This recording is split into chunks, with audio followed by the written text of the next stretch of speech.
शख्स मेरे साथ बाइबल खोलेगा और आज हम बाइबल मुकद्दस में देखेंगे करंथियों के नाम मुकद्दस पौलुस का पहला खत, जिसे हम पहला करंथियों बोलते हैं। सुमन बाजी आगे आ जाएंगी, तिलावत में भी करेंगी और उसका हम देखेंगे 12वां बाब है पहला करंथियों चैप्टर नंबर 12 और उसकी हम 4थी आयत मुकद्दसा से लेकर 11वीं आयत मुकद्दसा तक हम तिलावत को अपनी रहनुमाई के लिए, अपनी बरकत के लिए सुनेंगे।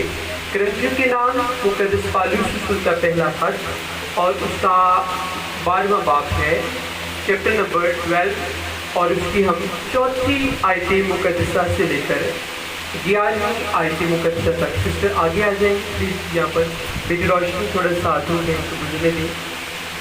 मेरी बहन आगे आएंगी और मजबा पर आकर कलाम को पढ़ेंगी।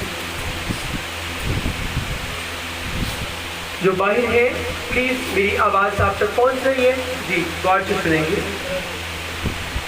ये माइक लेने की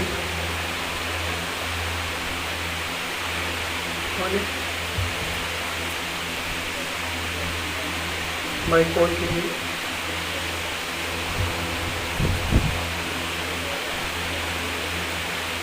पहला करंथियों उसका 12वां बाब उसकी 4थी आयत से,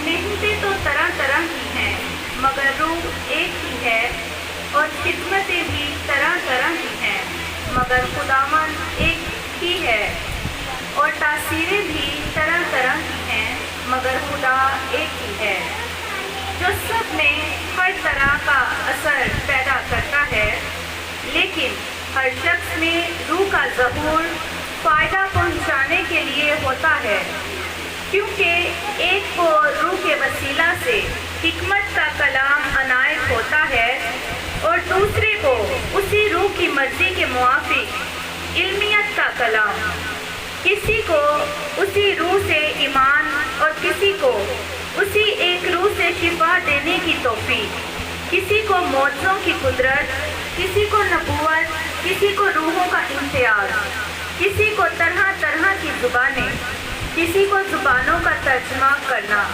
लेकिन ये सब तासीरें वही एक रूह करता है और जिसको जो चाहता है बांटता है। आमीन। हमने कलाम मुकद्दस का पढ़ा और सुना जाना हम सबों के लिए बाइश बरकत हो जी। बुलंद आवाज से हम कहेंगे खुदावंद का शुक्र हो। जो बाहर है वो भी कहेंगे जी, उनकी आवाज में, आपकी आवाज यहाँ तक अंदर नहीं आ रही। खुदावंद का शुक्र हो कि खुदा हमारी रूहानी भूख को जानता है, खुदा हमारी रूहानी प्यास को जानता है, इसीलिए खुदा हमारी रूहानी भूख और प्यास को देखकर हमारे लिए रूहानी ग़िज़ा मुहैया करता है। आप नहीं थे जानते, मैं भी नहीं थे जानता कि कल खुदा हमें कौन सी ग़िज़ा देगा, लेकिन खुदा हमारी रूह की ग़िज़ा को जानता है। रात के पहलू में खुदा ने अपने खादिम को ये खूबसूरत तिलावत बख्शी, खूबसूरत कलाम बख्शा। आज हम बाइबल मुकद्दस में से अपने गिफ्ट्स के ताल्लुक से सीखेंगे, अपनी नेमतों के लिए जो खुदा ने हमें नेमतें दी हुई हैं। बाइबल मुकद्दस के अंदर अमाल की किताब के अंदर लिखे हैं कि बालाखाना के अंदर 120 की जमात, बालाखाना के अंदर 120 की जमात थी।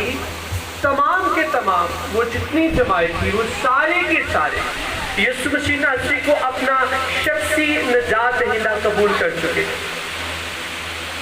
और वो मसीह के वादा के मुताबिक एक जगह पर इकट्ठे थे और उनके दिल में था कि हमारे बादशाह ने, हमारे उस्ताद ने हमसे वादा किया है कि जब तक तुम्हें क़ुव्वत का लिबास न मिले एक जगह पर इकट्ठे ठहरे रहो, और जब तुम पर पाक नासिल होगा फिर तुम क़ुव्वत पाओगे।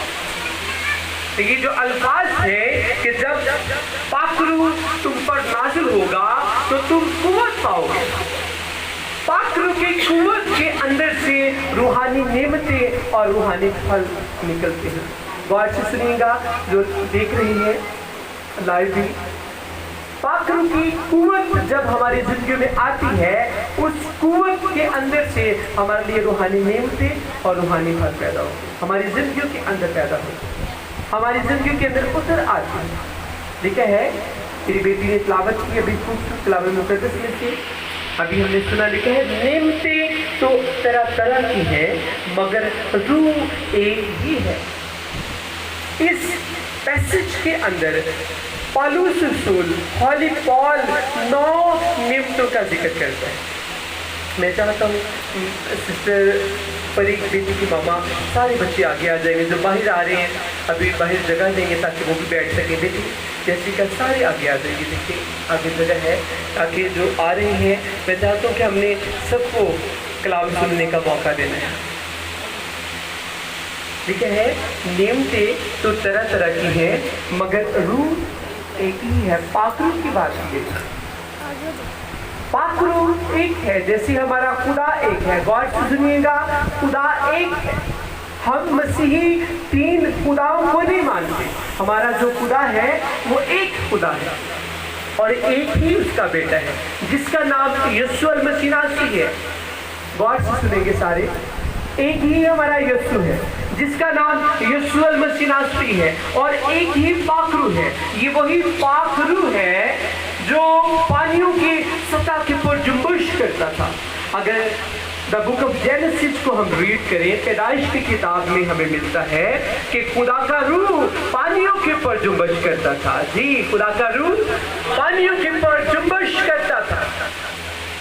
और बालाखाना के अंदर 120 की जमात पर वही पाखरू जो पानियों के ऊपर जुम्बिश करता था। और पुराने अहदनामा में वक्तन वक्तन अंबिया के ऊपर नाज़िल होता रहा। वही पाखरू बालाखाना के अंदर जो 120 की जमात थी, उस जमात के ऊपर ठहर गया। और बाइबल में इसमें लिखा है कि वो तरह तरह की जुबानें बोलने लगी।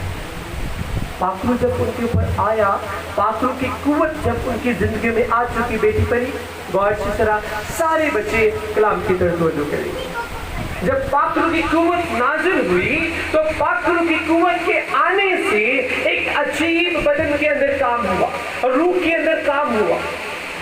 आज भी अजीजों, जब पाखरू जिंदगियों में नाज़िल होता है तो पाखरू अजीब काम करता है, अजीब काम होते हैं, इंसान की वो समझ से बाहर होते हैं।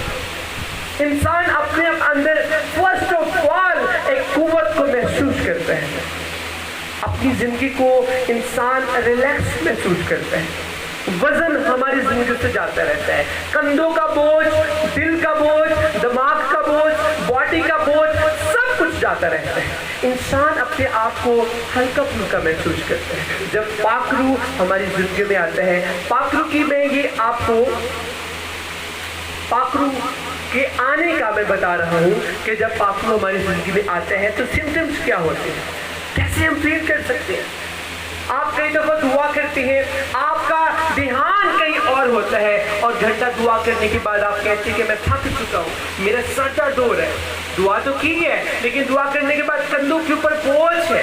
इसका मतलब है कि आपने पाखरू के साथ बातें नहीं, पाखरू आपकी जिंदगी में नहीं था। आपने दुआ की लेकिन आपकी दुआ के अल्फाज जो थे वो इब्लीस ने छीन ली। लेकिन जब आप दुआ करते हैं तो आपके अल्फाज खत्म नहीं होते। आप दुआ कर रहे हैं, आप खुशी को महसूस कर रहे हैं, मसा को फील कर रहे हैं। एक अनाइंटिंग है मसा की, मैं बता रहा था लेवल्स होती हैं।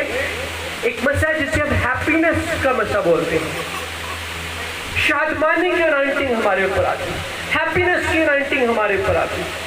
जो ही आप दुआ करेंगे, बालाखाना के अंदर जब 120 की जमात थी, पाखरू उनके ऊपर नाज़िल हुआ, पाखरू की कुव्वत उनके ऊपर आई और वो तरह तरह की जुबानें बोलने लगे शादमानी के साथ।